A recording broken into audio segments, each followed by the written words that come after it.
नाजरीन, जनरल बाजवा के वो कौन से काम थे जो उनकी तज़लील और बेइज्जती का बाइस बने। जनरल बाजवा के 6 साला दौर की रोशनी में हम ये आज वाज़े करेंगे कि क्या वाकई जनरल बाजवा साहब कसूरवार थे। जनरल बाजवा साहब के ख़िलाफ़ कौन साजिश में लगा हुआ है, आज इस पर तफसीली गुफ्तगू करेंगे। लेकिन उससे पहले आपसे गुजारिश है कि हमारे चैनल को सब्सक्राइब करना मत भूलिएगा, लाइक और शेयर लाजमी कीजिएगा, इस वीडियो को आखिर तक पूरा देखिएगा और कमेंट सेक्शन में अपनी राय देना मत भूलिएगा। आपकी कमेंट्स हमारे लिए काबिल तहसीन हैं। So stay tune with us.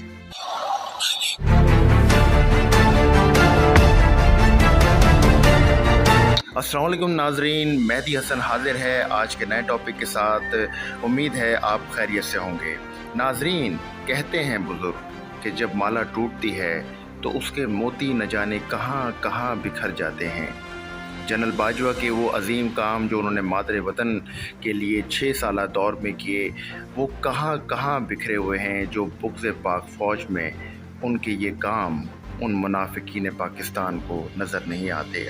नाजरीन, आर्मी चीफ की हैसियत से जनरल बाजवा साहब को एक मौजू के तौर पर लिया जाए तो कई मुबाहिसे भी होते हैं, तो इन पर तनकीद भी हुई है। जनरल बाजवा साहब के दौर में फ़ौज को उसके सियासत में किरदार की वजह से सख्त स्क्रूटनी का सामना रहा, जबकि जनरल बाजवा साहब को भी सियासतदानों, मीडिया और सिविल सोसाइटी की सख्त बातों का सामना रहा। लेकिन इन तमाम बातों के बावजूद जनरल बाजवा साहब कुछ मिसालें कायम करने में कामयाब रहे। नाजरीन, अमूमी तौर पर जिस मामले की वजह से मुसल्लह अफवाज को तनकीद का सामना रहता है वो है दिफाई बजट। जनरल बाजवा साहब के दौर में दिफाई बजट में इजाफा नहीं हुआ। ये मुसल्लह अफवाज की क़यादत की जानिब से किया जाने वाला मोहतात फ़ैसला था। GDP के तनासुब के लिहाज से देखें तो मुसल्लह अफवाज के बजट में कमी आई, जो 1970 की दहाई में 6.5% था, जो 2021 में 2.54% तक आ गया। माली साल 2021 और 22 के दौरान दिफाई सर्विस को 8,487 अरब रुपए के मजमूई बजट वसाइल में से 1,370 अरब रुपए दिए गए, जो मजमूई बजट वसाइल का 16% है। इस 16% रकम में से पाक फ़ौज को 594 अरब रुपए मिलते हैं। यानी मजमूई बजट वसाइल के हिसाब से देखें तो पाक फ़ौज को 7% रकम मिलती है। 2019 में भी पाक फ़ौज ने मुल्क की मईशत की खातिर 100 अरब रुपए कम कर लिए थे। नाजरीन, माली साल 2020 और 21 में पाक फ़ौज ने सरकारी ख़जाने में बराह रास्त टैक्सों की मद में 28 अरब रुपए जमा कराए। फ़ौजी फाउंडेशन और आर्मी वेलफेयर ट्रस्ट जैसे वेलफेयर इदारे अपनी आमदनी का 73% हिस्सा शहदा, जंग के ज़ख्मियों, माजूर फ़ौजियों और रिटायर्ड फ़ौजियों की फलाह व बहबूद पर खर्च करते हैं। इन इदारों के 17% मुलाजमीन ऐसे ही फ़ौजियों की औलादें होती हैं। सिर्फ यही नहीं, ये इदारे सिविलियंस को भी मुलाजमत देते हैं। 2021 में सिर्फ फ़ौजी फाउंडेशन ने मुख्तलिफ फलाई सरगर्मियों की मद में 1 अरब रुपए खर्च किए। फ़ौजी ग्रुप मिल्क के सबसे बड़े टैक्स दहंदा इदारों में शामिल है, जिसने 2020-21 में टैक्सों, ड्यूटीज़ और लेवीज़ की मद में कौमी ख़जाने में 150 अरब रुपए जमा कराए। गुज़िश्ता 5 बरसों में फ़ौजी फाउंडेशन टैक्सों की मद में सरकारी ख़जाने में 1000 अरब रुपए जमा करा चुका है। इसी तरह डिफेंस हाउसिंग अथॉरिटी DHA एक ऐसा इदारा है जो पाक फ़ौज से कोई माली मुआवनत वसूल नहीं करता। 8 DHAs के मुलाजमीन की तादाद 15,000 है और इनमें से 30 से 35% साबिक फ़ौजी हैं। गुज़िश्ता 5 साल के दौरान DHAs ने टैक्सों की मद में 20 अरब रुपए जमा कराए हैं। LNC के 6,500 मुलाजमीन हैं और ये इदारे गुज़िश्ता 5 साल में 6 अरब रुपए टैक्स जमा करा चुका है। FW नामी इदारा मुख्तलिफ शोबाजात में काम करता है, जिसमें सड़कों, रेलवे लाइनों, फ़ज़ाई पट्टियों, डैमों, कैनाल और बैराजों, टनल की तामीर, कानकुनी, रिहायशी और सनती इंफ्रास्ट्रक्चर की तामीर शामिल है। Kartarpur border crossing, Makran coastal highway, Sukkur barrage की मुरम्मत वगैरह जैसे काम भी इसी इदारे ने किए हैं। इस्लामाबाद में वबाई अमराज के मरीज़ों के लिए अस्पताल की तामीर 40 दिन में इसी इदारे ने की थी। FW का तकनीकी तालीमी इदारा FITE 34,000 طلبہ و طالبات کو تربیت دے چکا ہے۔ ناظرین، پاکستان کی معاشی فلاح کے لیے پاک فوج نے کار کی تنازع طے کیا تھا۔ اس نام کی ترک کمپنی کرپشن میں ملوث تھی اور سویلین ملٹری قیادت پر مشتمل کور کمیٹی نے تحقیقات سے پتہ لگایا کہ یہ کمپنی ترکی، سوئٹزرلینڈ، لبنان، پاناما اور دبئی میں بھی کرپشن کر چکی ہے۔ یہ شواہد عالمی ٹریبونل میں پیش کیے گئے، جہاں پاک فوج نے انتہائی مناسب انداز سے یہ تنازع طے کر کے پاکستان کے 12 ارب ڈالرز بچائے، جو عالمی ٹریبونل پر پاکستان پر عائد بطور جرمانہ عائد کیے گئے تھے۔ اگرچہ تنازع طے نہ ہوتا تو پاکستان کی جی ڈی پی 2% تک سکڑ جاتی۔ 14 اگست کو صدر پاکستان نے ISI کے 3 افسران کو ستارہ امتیاز دیا، جنہوں نے یہ تنازع طے کرنے میں اہم کردار ادا کیا تھا۔ Army chief general Qamar Javed Bajwa کی شاندار خدمات کی وجہ سے ہی پاکستان ریکارڈ تنازع طے کرنے میں کامیاب رہا اور انہی کی ذاتی کاوشوں سے پاکستان 11 ارب ڈالرز کے ہرجانے سے بچ گیا۔ پاکستان کے چین کے ساتھ تعلقات گزشتہ کچھ برسوں سے زیادہ گہرے ہوئے ہیں اور جنرل باجوہ کے وژن نے اس میں اہم کردار ادا کیا ہے۔ سی پیک کو درپیش خطرات سے پاک فوج زبردست انداز سے نپٹنے میں کامیاب رہی ہے، جبکہ کئی سازشوں کو بھی ناکام کیا گیا۔ چائنیز وزیر برائے نیشنل ڈیفنس جنرل وائی فنگ ہی نے پاک فوج کے مخلصانہ کوششوں کا اعتراف کیا ہے۔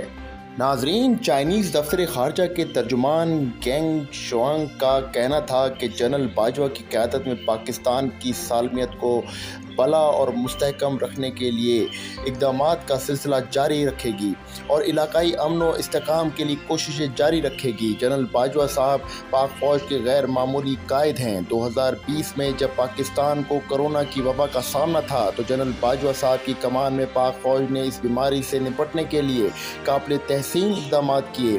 NCOC کا قیام سویلین اور عسکری وسائل کو یکجا کر کے بیماری سے مؤثر انداز سے نپٹنے کے لیے عمل میں لایا گیا تھا۔ ناظرین، army chief general Qamar Javed Bajwa صاحب کی ہدایت پر بڑے فوجی ہسپتالوں میں کرونا ٹیسٹنگ لیبارٹریز قائم کی گئیں، جبکہ SOPs پر عمل کرنے کے لیے NCOC اور وزارت داخلہ کے اشتراک سے ہزاروں فوجیوں کو تعینات کیا گیا۔ 2017 میں کراچی کے اربن فیلڈنگ کے دوران 188 فوجیوں، پانی نکالنے کی 21 مشینیں اور پمپس اور 30 کشتیوں کو فوری طور پہ خدمات کی انجام دہی کے لیے روانہ کیا گیا۔ 2018 میں لاہور کے اربن فیلڈنگ کے لیے 200 فوجیوں نے 26 پمپس اور 19 کشتیوں کے ساتھ خدمات انجام دیں۔ اسی طرح 2020 میں سندھ، پنجاب اور KP میں سیلاب زدہ علاقوں میں خدمات انجام دینے کے لیے 4,000 فوجیوں نے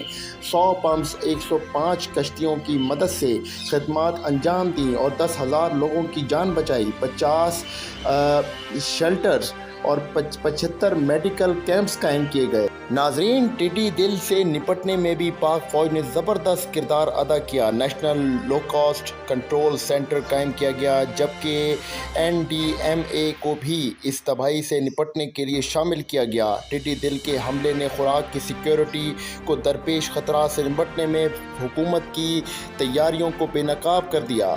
فصلوں اور کھیتوں پر اسپرے کے لیے پلانٹ پروٹیکشن ڈپارٹمنٹ کے پاس 1990 کی دہائی میں 20 سے 22 طیارے تھے اور آج ان کی تعداد صرف 3 ہے۔ فضائیہ نے اپنے طیارے اور 4 ہیلی کاپٹرز کی مدد سے ٹڈی دل کے خلاف آپریشن کیا۔ 10,000 فوجیوں نے اس کارروائی میں حصہ لیا۔ ناظرین، جس میں ٹریکٹر اور کار پر نصب مشینوں کی مدد سے بھی فصلوں پر اسپرے کیا گیا۔ اس کے علاوہ مختلف ملکوں کے ساتھ جنگی مشقوں کی وجہ سے قومی اور معاشی سطح پر پاکستان کے کئی ملکوں کے ساتھ تعلقات مستحکم ہوئے۔ کامیاب فوجی تربیت اور مشقوں کی وجہ سے روس کے ساتھ تعلقات بحال ہوئے۔ ایسے ہی کامیابیوں میں پاک اردن فجر الشرق جنگی مشقیں، نائجیرین فورسز کے ساتھ جنگی مشقیں، پاک سعودی مشقیں، پاک چائنا مشقیں، برطانیہ، بحرین، ترکی، مراکش کے ساتھ جنگی مشقیں شامل ہیں۔